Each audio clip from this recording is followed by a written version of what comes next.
Hello everybody, welcome back to the channel. I'm back with another 1/6 scale action figure review today, and a slightly unusual choice. This is the Dragon Toys Dr. Zero, better known as Mr. Freeze from the Batman and Robin film. A much derided film, a film that has not got the best reputation, but one that I suspect actually harbours a secret fondness in the heart of many a Batman fan, especially those who grew up in the 1990s, because it is so linked to our childhood. Certainly that is the case with me, and I've talked about this before. We've seen a little bit of a resurgence, a bit of a revisitation of this film in action figure form in the last year or so. We saw the McFarlane Toys action figures, for example, and they sold out pretty quickly. So I think there is interest in this film, even though the film itself isn't the best. There is something about it that's very kid friendly, and I remember being a kid and actually appreciating it quite a lot at the time. It's only as an adult I look back on it and think, wow, that's quite strange, some of the choices they made, but I think it's orientated towards children, and that makes more sense. Doesn't necessarily mean it's forgivable in a lot of places, but needless to say, I have a soft spot for this film, and in particular I also have a soft spot for Arnold Schwarzenegger, again a hero from my childhood. So having these two elements come together makes this a bit of a no-brainer, and I've always loved the character of Mr. Freeze. He's one of my favourite Batman villains, so this 1/6 scale figure, although a little bit pricey, tends to be a little bit underpriced compared to a lot of the other figures on the market at the moment, and a lot of that has to do with the fact that Dragon Toys have been a little bit creative, shall we say, in terms of the licensing deals that they have struck, or maybe not struck, hence Dr. Zero. But anyway, let's take a look at this figure, because there's something quite interesting, and it's the first time that we've had a 1/6 scale Mr. Freeze from Batman and Robin on the market. So I was quite keen to get my hands on it and give you my thoughts today. The packaging for this figure is slightly unusual. It's not the same standard as you would expect from a lot of other companies out there, like your Hot Toys, your Exo-6, or your Sideshows.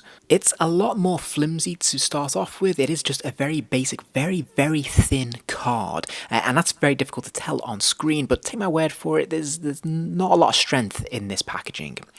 However, what I would say is they've done an absolutely fantastic job with the presentation. The images they've chosen on this packaging is sublime. I really love the colour. So what they've done here, obviously, is taken some really dynamic photos of the figure itself in action, and then they've put a really creative display around it, and they've just done some brilliant photography. So hats off to their photographer, because he really knows what he's doing, or she knows what she's doing, because this is absolutely really, really striking stuff, and it just looks brilliant. And they've had the good sense here to minimise the text and just let the images speak for themselves, really. And it really does sell this figure, and it looks great. I mean, you can look at the front panel, you can look at the reverse panel, you can look at the side panels, and you're seeing different views of this figure, and they all look fantastic. And you can put this on display anywhere, and it looks really, really cool, I have to say. Oh, pardon the pun. I didn't mean to do that. But these look really, really fantastic, and I think they just look so presentable. So you can put this alongside your other figures on the shelf, or you can put it next to your figure when it's on display in a glass cabinet maybe, and it's going to look really, very, very nice indeed. Now, there's no top lid or bottom lid to this packaging. It just slides up, and as you can see, it is quite flimsy, and underneath there's just this very thin styrofoam kind of effect underneath, and it is quite thin, but it is protective and it does the job. Now, there's 3 layers. There's this top layer here which you can remove, and you can see the figure underneath with some of his bits and pieces, which is fantastic. And then there's one on the back as well, which actually contains his wings as well. Now, you'll notice there is a spot missing there in mine. That's because I took the helmet out to fix the battery, which we'll take a look at later, but there is a helmet there as well.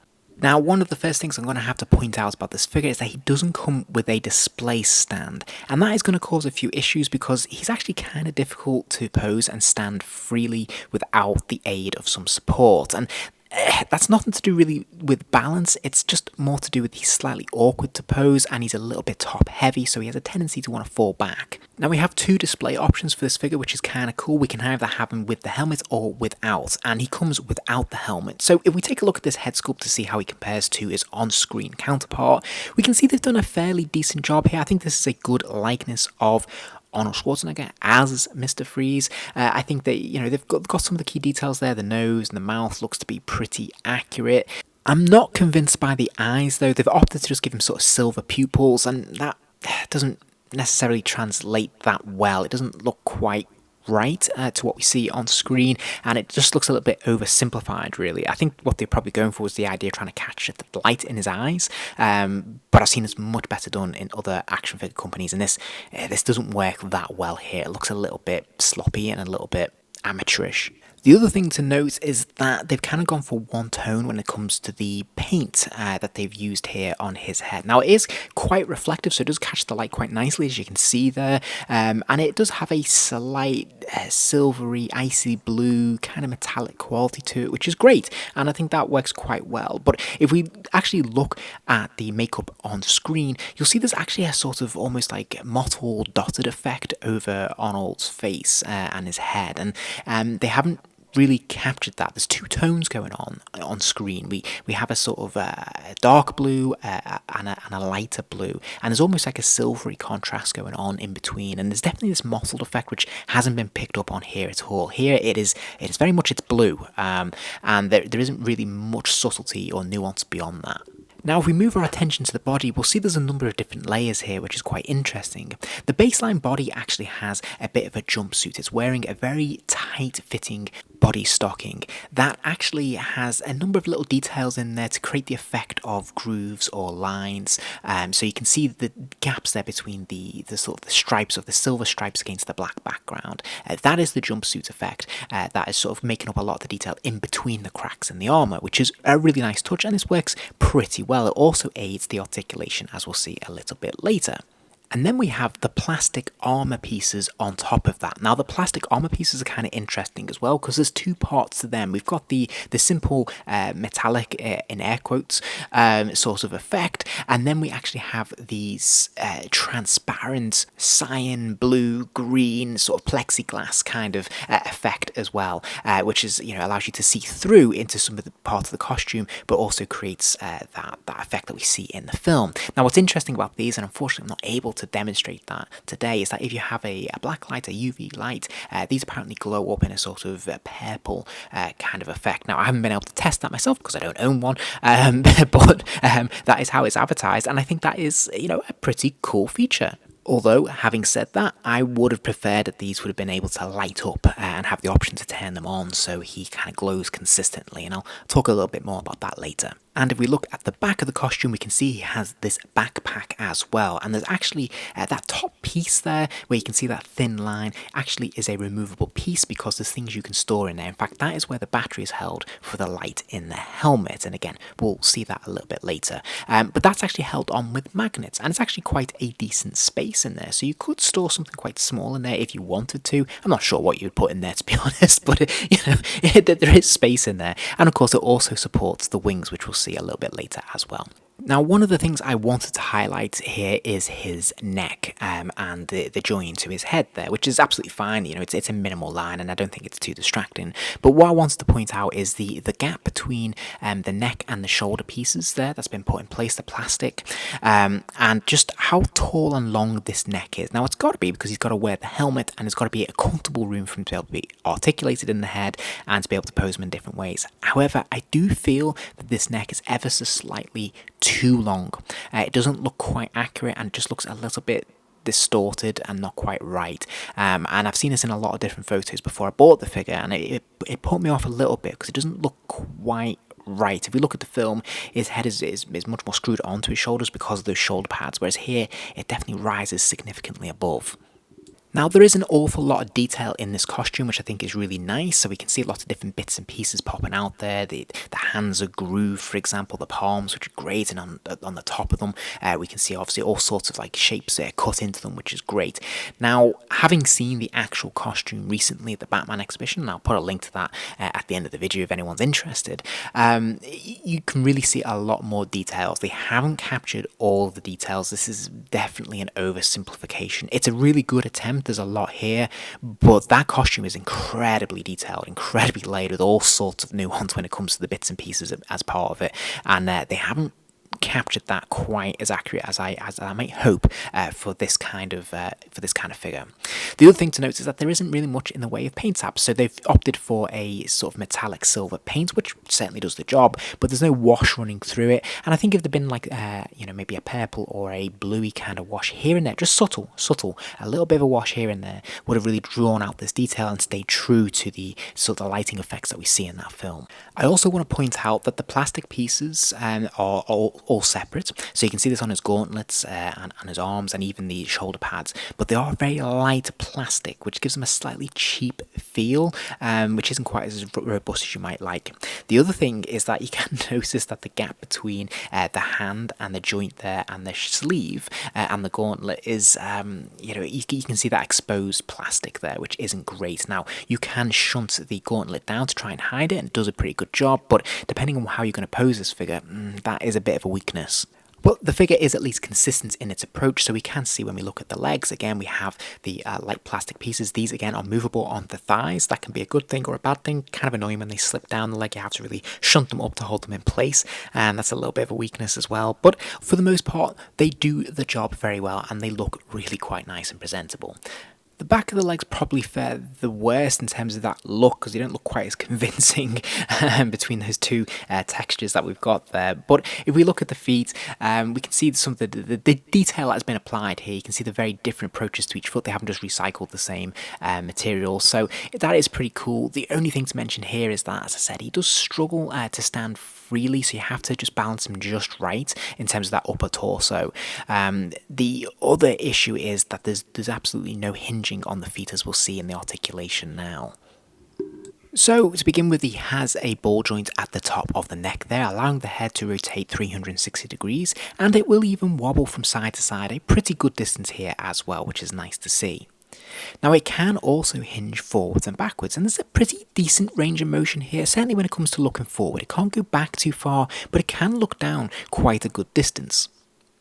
He does have ball joints in the shoulders, of course. Now, you might be wondering about that upper shoulder pad there. Thankfully, that will swivel up and down to allow maximum articulation in the shoulders, which is great. But this is always going to be limited because of the other shoulder pieces there as well. So he can get his arms up, a decent distance, but he can't really get them up over his head or anything like that. Now, again, those plastic pieces kind of come in the way, but there is a swivel there, and there's definitely at least 1 point of articulation in the elbow. I'm not sure if it's 2 points. I think it's just the one, and he can kind of bend his arm to about 45 degrees. Now, we do have a ball joint at the wrist, so the hand can rotate all the way around, and it can hinge forwards and backwards, but it's quite limited and a bit tricky, to be honest. Now, again, there is a ball joint in the waist, allowing the figure to, move from side to side, and he can lean left and right a pretty decent distance as well, but it's all quite minimal, this. He can also bend forwards and backwards. Well, he can kind of bend forwards, not really so much backwards. Again, very, very fractional range of motion, I'm afraid.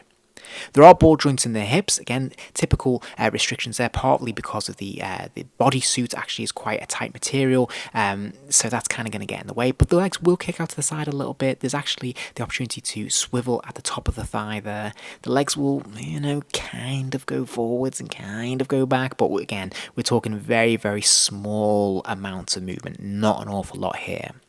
Now, the leg will bend at the knee. This makes a pretty strong clicking noise, which I wasn't completely comfortable with in truth, but it will do it. But again, I'd advise you to be very, very careful with this. And then sadly, there is just a swivel at the ankle, so it will only move from side to side. It won't hinge up or down. Okay, so how does he fare when it comes to accessories? Well, thankfully, he does come with a few fun bits and pieces, including an additional pair of open gripping hands, his ice goggles, of course his helmet which lights up, which we'll take a look at in a moment, his freeze ray gun, and even his wings. So let's look at the head accessories first. Now, of course, we've got the goggles, and they need to go onto the head before we can put the helmet on, and they're held with a very thin piece of elastic, but they fit nice and snugly around the head there. Then we have the helmet itself, and you're going to have to be careful and persevere with this to make sure that you don't knock the goggles off or put them in the wrong way, and it takes a little bit of working, but when you get there, I think the look is actually pretty cool, because this helmet obviously has a translucent plastic, and then it's got the silver pieces around it, and of course it also has a light in it as well. Now, the battery power pack will be found in his backpack. It's very, very tiny. You'll need to connect this up to the wires in the helmet, which is nice and easily done. It's a nice tight fit. And then you will need two of your own of those tiny round circular lithium batteries. And this can be a little bit of faff to get them in place, but once they do, you will see the effects. Obviously, the helmet lights up and it's quite a strong, vibrant blue light. For the life of me, I don't know why they don't include the batteries for the price that you're paying, but hey. But as I say, once it's lit up, it's quite striking and it's really cool, and it made me really wish that the other parts of the body also lit up like this. So all those different parts that we see in terms of the chest or the legs, for example, or even on the arms. It would have been really cool if the whole figure lit up like this, like it does in the film. And speaking of the film, as you can see, it bears quite a close resemblance to what we see on screen, but I don't think the dimensions are quite accurate. The helmet just looks a little bit too big here, and the bits and pieces just look a little bit too big. If you think about those, the bits on the sideburns there that kind of come into the center of the face, they just look a little bit too chunky, not quite in proportion. Likewise, the dome on top of the head just seems a little bit too big. Obviously, part of that is accommodating the light, I suppose, but doesn't look quite accurate, doesn't look quite right. And again, if we take really close attention look at the neck there, even though I've got my Mr. Freeze head looking down, you can see that it should be a lot closer to the shoulders, I think. The other thing I did want to point out is that it does look a little bit ill-fitting and a bit ugly from the back. So you're going to want to obviously display this figure front-facing and do your best to hide these wires. Thankfully, you can put the power pack back in his backpack, and it does a reasonable job of concealing this. Okay, so if we take a look at the freeze ray gun now, this is a nice piece. It's done a pretty good job of replicating the prop itself, and there's actually some nice details in here, and even a little bit of paint apps running through it as well. So it's got that silver metallic sort of effect to it, but it also has some black washes here and there to make it feel more authentic and more real. And it's a very solid, hefty piece as well, which is really nice to see. So this feels pretty good, although the handle does look like it's kind of been glued on. I almost thought whether mine had been snapped off and glued on, but I think this is how it comes, which is, a shame, but you have to be looking very, very closely. The other thing I want to mention though is, as you can see, I'm struggling on screen here. He comes with 2 additional gripping hands, but I can't see the benefits of these since they don't actually seem to be able to grip the weapon any better in either hand. Neither of them is quite wide enough to hold them, as you would think. So the ones that he has are actually perfectly fine. They do the job anyway. I'm just not sure what the intention was with these because they don't seem quite fit for purpose somehow. But as I say, he has no problem gripping this with the hands he comes with in the box. There's just really no reason to swap them out. And when he does grip it, it does look pretty cool, pretty authentic to how he holds it on screen, which is great. And, the grip is reasonably tight. I wouldn't say it's the tightest grip in the world, but it definitely does a decent job. It doesn't feel like it's going to fall out of his grip anytime soon, and he holds it quite comfortably. And of course, he can hold it by holding the barrel, or he can hold it by holding the central stick, I suppose.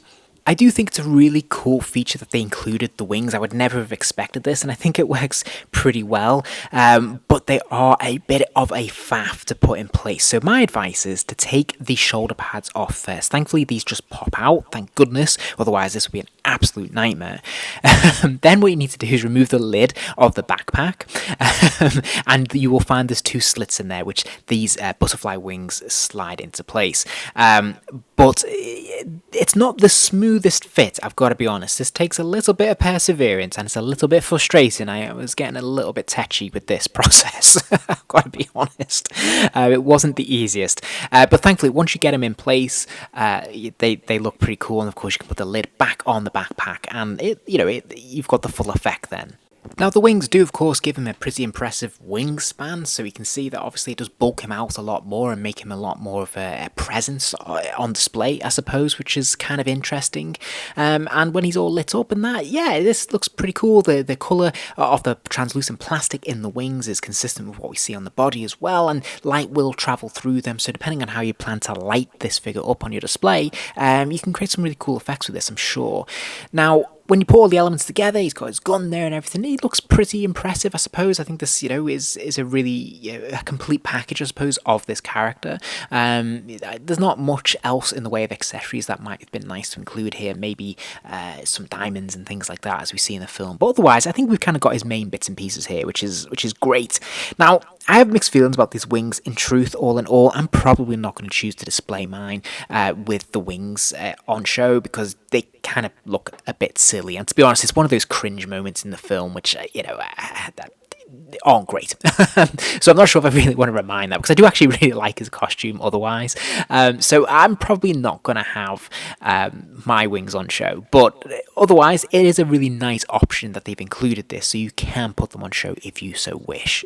Okay then, so final thoughts from me, very quick summary. I think this is a really cool figure. Again, sorry, pardon the pun. I think this is a great figure in terms of its look, and it's all about presentation with this guy. I think it looks great on display. I think they've done a really nice job there of replicating the main details of this costume and bringing him to life, which is fantastic. I really like the light up helmet. I think that's really, really very impressive as well. I really like when he's holding his freeze ray gun. I think he looks the part. Basically, this is a great presentation figure, and if you've got other 1/6 scale Batman movie figures, he's going to fit right in very comfortably and look pretty cool, I gotta say. This is a nice figure all in all. Now, on the critical side though, I do feel it's important to let you know that this is just about presentation. You're not really going to be able to do an awful lot when it comes to posability, being able to put him in dynamic poses or creating any kind of dioramas with him, particularly because he's pretty much going to stand stock still, and this is about as much as you're going to get out of him when it comes to holding his accessories and things. He can't do an awful lot more.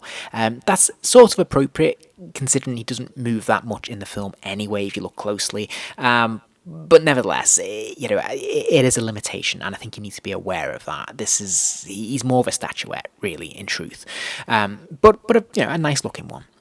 In terms of the detailing and the accessories and the materials they've used, yes, we're getting plenty of accessories, which is great.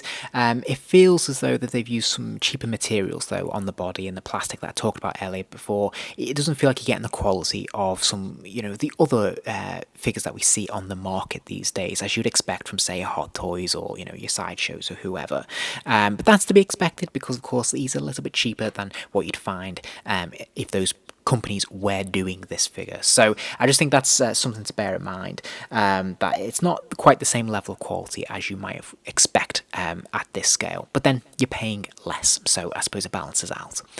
So overall, this is a really great figure to add to your collection if you are a Batman and Robin fan, or a Mr. Freeze fan, or an Arnold Schwarzenegger fan. I don't think any of you will be disappointed with owning this figure and having it on display. He's a very impressive figure, and he's very different to anything else you're going to own in your collection. Let's face it, he's got a very unique look. He's got his own character here, and I just think that in itself is worth commenting on. And at the moment, he's the only one. There's no others out there. Now, that might change in future, but for the time being, this is as good as it gets. So if you are a fan, I'd snap it up. I hope you enjoyed the video. If you did, please do consider giving the video a like. That kind of thing really does help the channel out, and it allows me to keep making more content. And if you're interested in seeing more content, remember to hit subscribe, as there'll be plenty more videos coming soon.